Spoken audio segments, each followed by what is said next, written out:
दोस्तों इस पेड़ की जड़ को जो कि दक्षिण दिशा की तरफ जा रही हो, उसे चुपचाप बिना कुछ कहे बिना कुछ बोले बस केवल आपको घर पे लाना है।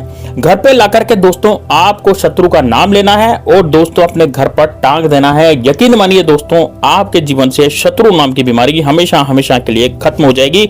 शत्रु इस लायक भी नहीं रहेगा कि आप पर कुछ किया कराया करवा सके। दोस्तों यदि आप बहुत ज्यादा परेशान हो चुके हैं शत्रुओं के कारण और शत्रु ने आपका जीना हराम कर रखा है, सामने से आकर के शत्रु जो है जबरदस्ती वार कर रहा है, जबरदस्ती शत्रु आपके जीवन में उत्पात मचा रहा है, शत्रु ने इतना ज्यादा आपको प्रॉब्लमेटिक कर दिया है, प्रॉब्लम में ला दिया है कि आपकी जिंदगी में कोई भी काम जो है पूरा नहीं हो पा रहा। यानी कि कोई भी कार्य आप करने की सोचते हैं तो उस काम में पहले ही सेंध लग जाती है, या फिर कोई जैसे मान लीजिए आप नौकरी पर जाते हैं तो कोई दूसरा नौकरी पर लग जाता है और आप जो है रह जाते हैं। तो यदि दोस्तों आपको लगता है कि भाई आपके जीवन में शत्रु बहुत ज्यादा आपको परेशानी दे रहे हैं, बहुत ज्यादा दिक्कतें पैदा कर रहे हैं, तो दोस्तों ये वाला उपाय सिर्फ और सिर्फ आपके लिए होने जा रहा है। इसलिए वीडियो को लास्ट तक अंत तक जरूर देखिएगा। आप कमेंट बॉक्स में हर हर महादेव लिख सकते हैं। देखिए दोस्तों आपको करना क्या है, इसमें सबसे पहले आपको आपने नीम का पेड़ तो जरूर देखा होगा। नीम का जो पेड़ होता है दोस्तों वो होता है कड़वा और इसमें 64 जोगिनियों का वास होता है। यानी कि नीम के पेड़ में 64 जोगिनियां वास करती है। आपने 64 योगिनी मंदिर के बारे में सुना होगा, जहां पर 64 देवियां वहां पर आकर के, यानी कि माता पार्वती का जो स्वरूप है वहां पर 64 स्वरूप हैं और 64 स्वरूप वहां आकर के वहां पर उनका मंदिर बना हुआ है, ठीक है ना। तो वहां वो साक्षात विद्यमान रहते हैं। तो वही 64 जोगिनियां दोस्तों नीम के पेड़ में विद्यमान करती है, नीम के पेड़ में वास करती हैं और उन 64 जोगिनियों से आप अपने घर में सुख शांति कर सकते हैं, अपने दुश्मनों का नाश कर सकते हैं। क्योंकि 64 जोगिनियां जिसके साथ होती हैं उसका कोई भी बाल भी बाका नहीं कर सकता। तो यही अचूक उपाय है जो मैं आज आपको बताने जा रहा हूं। इसलिए कमेंट बॉक्स में हर हर महादेव के साथ साथ दोस्तों जय मां लक्ष्मी या फिर जय माता दी जरूर लिखिए, क्योंकि दोस्तों यह माता जी से रिलेटेड उपाय होने जा रहा है। तो विशेष रूप से ध्यान रखिएगा। देखिए दोस्तों, यदि आप अपने शत्रु से इतना ज्यादा परेशान है कि शत्रु जबरदस्ती मान लीजिए आप पैसे की डिमांड करता है, जबरदस्ती आपके पास आ जाता है, पैसे मांगने लग जाता है, आपसे फिरौती मांगने लग जाता है, आपको डराता है, धमकाता है। गरीबों को जो शत्रु बहुत ज्यादा डराते धमकाते हैं, उस तरह के शत्रुओं को कैसे पार पाई जाए। अब आपको डरने की जरूरत नहीं है दोस्तों, आपको ये वाला उपाय करना है। आपके वो शत्रु आपसे डरने लग जाएंगे। उस शत्रु को इतना भयंकर बुखार आएगा कि वो सोच भी नहीं सकता। बुखार के साथ साथ दोस्तों उसकी जिंदगी ऐसी हो जाएगी कि वो आप पर चाहकर भी कुछ भी नहीं करवा पाएगा। वो अपनी परेशानियों में इतना गिर जाएगा कि बस आपके बारे में वो सोचेगा ही नहीं। तो दोस्तों आपको उपाय किस तरह से करना है, आपको क्या करना है, इस उपाय को मंगलवार के दिन कर सकते हैं या फिर आप गुरुवार के दिन भी जा सकते हैं, शुक्रवार के दिन भी जा सकते हैं या फिर शनिवार के दिन भी जा सकते हैं। ये 4 जो दिन मैंने आपको बताए हैं ये दिन विशेष महत्व रखते हैं। इसलिए इन 4 दिनों में से किसी भी दिन आप जो है नीम के पेड़ के पास जाएं, लेकिन नीम का पेड़ ऐसा होना चाहिए जो बिल्कुल साधारण सा हो। यानी कि कहने का मतलब साधारण सा मतलब दोस्तों नीम का पेड़ तो नीम का पेड़ ही होता है, लेकिन उसके आसपास है ना कोई पूजा पाठ नहीं होनी चाहिए। मतलब कि जैसे लोग क्या है वहां पर आ जाते हैं ना, तो लोग आते हैं, आप यदि जड़ निकालेंगे नीम के पेड़ की जो कि दक्षिण दिशा की तरफ जा रही हो, है ना, तो उससे क्या लोग देखेंगे, आपको लोग देखेंगे तो लोग 17 बातें पूछेंगे। तो आपको नीम का पेड़ ऐसा सेलेक्ट करना, आपके आसपास देख लीजिए कि आपके आसपास कौन सा नीम का पेड़ ऐसा है जहां पर जो है आपको ज्यादा दिक्कतों का सामना नहीं करना पड़े इस प्रयोग को करते समय, ठीक है ना। तो आप अपने आसपास देख लीजिए भाई कौन सा नीम का पेड़ है। तो बस उस नीम के पेड़ के पास जाकर के अब आपको क्या करना है, जैसे आप नीम के पेड़ के पास चले गए, अब नीम के पेड़ के पास जाकर के आपको एक प्रार्थना करनी है नीम के पेड़ से, है ना, बोलना कुछ भी नहीं है, केवल मन ही मन प्रार्थना करनी है।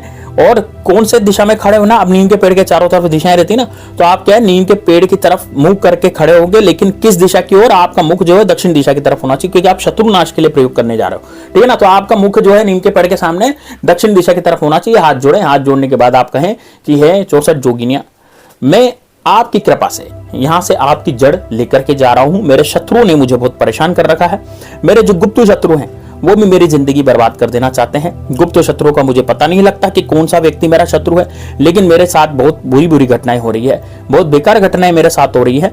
ये पूरा वृतांत उनको सुनाना है, ठीक है ना, और मनी मन सुनाना है। ऐसा नहीं करना, आपको केवल मनी मन सुनाना है।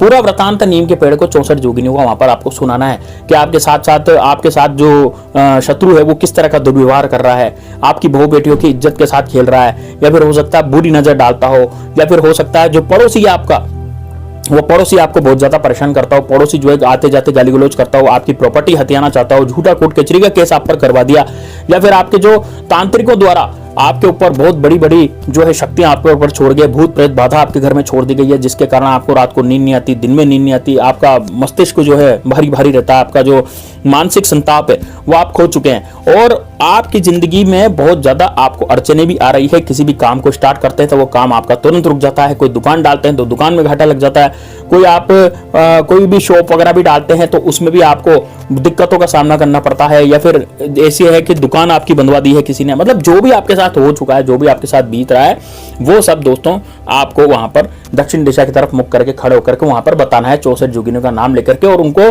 हाथ जोड़ना है। हाथ जोड़ने के बाद दोस्तों उसमें आपको देखिए थोड़ा सा दूध ले लें, थोड़ा सा जल ले लें, और दूध जल भी आप नीम के पेड़ में डाल सकते हैं, ठीक है ना।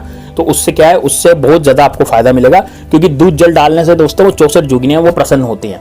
और उसके बाद दोस्तों आपको क्या करना है, जो दक्षिण दिशा की तरफ जो जड़ जा रही है नीम की, उसको आपको तोड़ लेना है ना। तो नीम का पेड़ ऐसा चुने जिसमें जड़ें थोड़ी जो है उसकी बाहर निकल रही हो। छोटी सी जड़ भी आप ले आए ना 1 या 2 इंच की तो भी चलेगी, कोई दिक्कत नहीं है, ठीक है ना। और यदि आपको जड़ नहीं मिलती, मान लीजिए आपको जड़ नहीं मिलती, क्योंकि नीम के पेड़ की जड़ थोड़ी अंदर रहती है, थोड़ा सा आपको खोदना पड़ेगा, खोदने के बाद तो आपको जड़ मिल ही जाएगी। लेकिन फिर भी मान लीजिए आपको जड़ नहीं मिलती है तो आप नीम के पेड़ का जो तना होता है, तो तने में जो छाल रहती है वो छाल भी आप ला सकते हैं। छोटी सी आप छाल लाएं, है ना, जरूरी नहीं आप जड़ी लाएं, आप छाल भी ला सकते हैं जो दक्षिण दिशा की तरफ हो। मतलब दक्षिण दिशा की तरफ वो छाल होनी चाहिए, नीम का पेड़ तो गोल होता है, तो दक्षिण दिशा की तरफ जो है वो छाल होनी चाहिए, उसको आप तोड़ लें। बस उसको तोड़ने के बाद दोस्तों अब आप वहां से तुरंत निकल जाएं और अपने घर पे आ जाएं। किसी से कोई बातचीत नहीं करेंगे, रास्ते में पीछे मुड़ करके नहीं देखेंगे, तुरंत प्रभाव से आपको अपने घर पे आना है। अब घर पर आने के बाद आपको क्या करना है दोस्तों, इसको अच्छे से धो लेना है। देखिए आप इसको साफ पानी से या गंगा जल से किसी से भी धो सकते हैं, और धो करके दोस्तों इसको लाल कपड़े में आपको बांधना है। लाल कपड़े में बांधने के बाद अब देखिए इसको लाल कपड़े में बांधने के बाद लाल कलर का जो कलावा होता है उससे आप इसको बांधेंगे। बांधने के बाद इसको अपने सीधे हाथ में लेंगे, सीधे हाथ में लेकर के, ये सब एकांत कमरे में करना है, ऐसे नहीं है कि आप कहीं भी कर रहे हैं, एकांत कमरे में जहां पर आपको डिस्टर्ब न करे ऐसे कमरे में बैठ करके इस उपाय को करना है। और इसको अपने सीधे हाथ में लेकर के वापस 64 जोगिनों का नाम लेना है, उनका मनन करना है, चिंतन करना है, और अपनी मनोकामना तुरंत प्रभाव से बोलनी है। और दोस्तों इसको टांग देना है आपको अपने मुख्य द्वार के भीतर की तरफ, यानी मुख्य द्वार जो आपका है, तो जहां पर आप आते जाते हैं मुख्य द्वार के अंदर की तरफ आपको बाईं तरफ इसको टांग देना है, ठीक है। या फिर आपकी जो मल्टी स्टोरी में रहते हैं, मान लीजिए आप किसी कहीं पे चेन्नई, बेंगलोर या फिर कलकत्ता, कहीं भी जैसे बड़ी बड़ी सिटीज में क्या होता है मल्टी स्टोरीज में रहते हैं लोग, आजकल तो छोटी सिटीज में भी मल्टी स्टोरी बन गई है, तो आप मल्टी स्टोरीज में भी रहते हैं तो आपको मुख्य द्वार पर नहीं टांगना है इसको, फिर आपको बालकनी में टांगना है, क्योंकि वहां से निगेटिविटी प्रवेश करती है, वहां से शत्रुओं का प्रकोप बढ़ता है, और वहीं से आपके पास जो बुरी घटनाएं हैं उनके संकेत वहीं से मिलते हैं, यानी कि बुरी शक्तियां आपकी वहीं से प्रवेश करती है बालकनी से। तो बालकनी के अंदर की तरफ आपको इसको टांग देना है लाल कपड़े की पोटली बना करके, और दोस्तों बस इसको टांग दे। टांगने के बाद दोस्तों आप देखिएगा